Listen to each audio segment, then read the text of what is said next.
নমস্কাৰ ফেসবুক লাইভৰ এই অনুষ্ঠানলৈ মই আপোনালোক আটাইকে স্বাগতম জনাইছো যোৱা কেইটামান দিন হসাকয়ে অসমৰ যুৱক যুৱতীৰ বাবে অত্যন্ত প্ৰতিশ্ৰুতিৰে পূৰ্ণ আছিল যোৱা ফেসবুক লাইভত মই আপোনালোকক দিয়া প্ৰতিশ্ৰুতি অনুসৰি অসম চৰকাৰৰ দ্বাৰা অনুষ্ঠিত এডিআৰই পৰীক্ষাৰ তৃতীয় শ্ৰেণীৰ পৰীক্ষাৰ ফলাফল ইতিমধ্যে ৰাজ্য চৰকাৰে ঘোষণা কৰিছে যোৱাকালি এডিআৰই পৰীক্ষাৰ পিছত police constable sub inspector of police গৃহ বিভাগৰ অধীনত থকা বিভিন্ন পৰীক্ষাৰ ফলো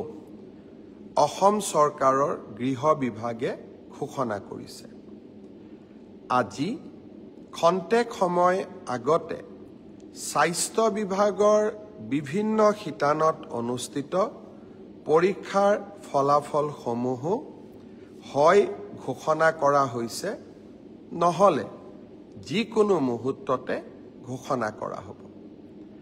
মই আপোনালোকক জনাবলৈ পাই হসাকয়ে আনন্দিত যে অহা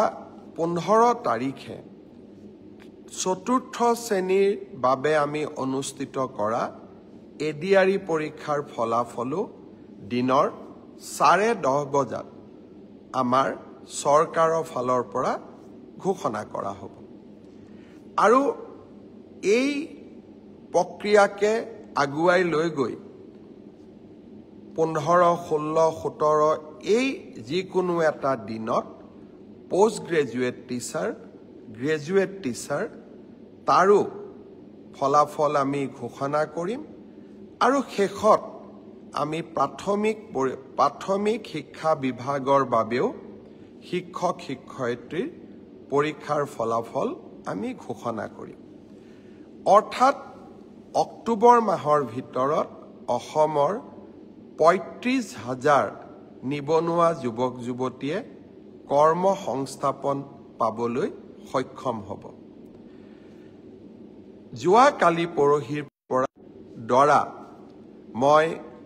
নিবনুৱা যুৱক যুৱতী সকলক যিসকল পৰীক্ষাত উত্তীৰ্ণ হৈছে তেখেতসকল চাই আছিল প্ৰত্যেকৰে নিজৰ জীৱনৰ সহজ সৰল জীৱনৰ কাহিনী এটা আমাৰ আগত বৰ্ণনা কৰিছে আৰু কেনেকে চৰকাৰৰ পৰা লাভ কৰা চাকৰিটোৱে আৰু তেখেতসকলৰ পিতৃ মাতৃৰ চকুত যি এক আনন্দৰ পোহৰ আমি সকলোৱে দেখা পাইছো হি সঁচাকৈ আমাক আনন্দিত কৰিছে যোৱা নিৰ্বাচন ৰাইজক প্ৰতিশ্ৰুতি দিছিলো যে আমাৰ যদি চৰকাৰ আহে মই অলপ বেছিকৈ কৈছিলো যে গন্তি কৰি কৰি 1 লাখ ল'ৰা ছোৱালীক চৰকাৰী চাকৰি দিম কংগ্ৰেছ দলে মোক হাঁহিছিলে আৰু আমাৰ দলৰ ভিতৰতো চিন্তা আছিলে যে হিমন্ত বিশ্ব শৰ্মাই এই কথাখিনি কিয় ক'লে আমাৰ দলটো পিছত বিপদত পৰিব কিন্তু আজি আমি 1 লাখ নিযুক্তিৰ যি আমাৰ প্ৰতিশ্ৰুতি আছিল সেই প্ৰতিশ্ৰুতি আমি নিজৰ প্ৰতিশ্ৰুতি নিজেই ভংগ কৰিলো আৰু 2 লাখ নিযুক্তিৰ ফালে ধাৱমান হৈছো আমি অসমৰ নিবনুৱা যুৱক যুৱতীক দিয়া প্ৰতিশ্ৰুতি পূৰ্ণভাৱে পালন কৰিবলৈ পাই সঁচাকৈয়ে মই আনন্দিত পৰম পিতাক ভগৱানক মই ধন্যবাদ কৃতজ্ঞতা জনাইছো যে নেদেখাজনৰ অফুৰন্ত আশীৰ্বাদত আমি আৰু এটা মহান কাম সম্পাদন কৰিবলৈ সক্ষম হলো মোৰ লক্ষ্য ইয়াৰ পৰা আমি থমকি ৰব নালাগিব অহা 5 বছৰত আমি আৰু কিমান ল'ৰা ছোৱালীক চৰকাৰী চাকৰি দিব পাৰিম তাৰ পৰিকল্পনা মই ইতিমধ্যে আৰম্ভ কৰিছো বিভিন্ন বিভাগৰ লগত কথা বতৰা পাতিছো যে অহা 5 বছৰত আমি 2 লাখতকৈও অধিক ল'ৰা ছোৱালীক চৰকাৰী চাকৰি দিব পাৰিম নে নোৱাৰিম। অৰ্থাৎ মোৰ লক্ষ্য যে অসমৰ নিবনুৱা যুৱক যুৱতীয়ে কেতিয়াও আশাহত হ'ব নালাগে। তেখেতসকলৰ আশাবোৰ পূৰ্ণ কৰাৰ বাবে আমি আমাৰ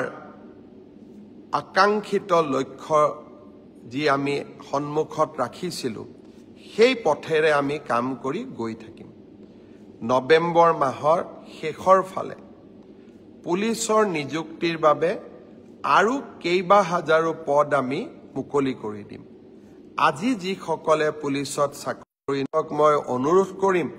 নৱেম্বৰত আপোনালোকে আকৌ আবেদন কৰিব, যাতে আপোনালোকৰ আশাবিলাক আমি বাস্তৱত ৰূপায়ণ কৰিব পাৰোঁ। প্ৰাথমিক শিক্ষাৰো 5,000 পদৰ নিযুক্তিৰ প্ৰক্ৰিয়া সম্পূৰ্ণ হৈ যোৱাৰ লগে লগে বাকী থকা 4,000 পদৰো নিযুক্তিৰ প্ৰক্ৰিয়া আমি আৰম্ভ কৰিম।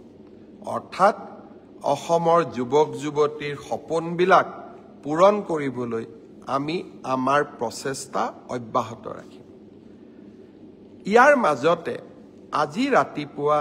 আমি এটা সুন্দৰ নতুন আঁচনি আৰম্ভ কৰিছোঁ। আঁচনিটোৰ নাম হ'ল CM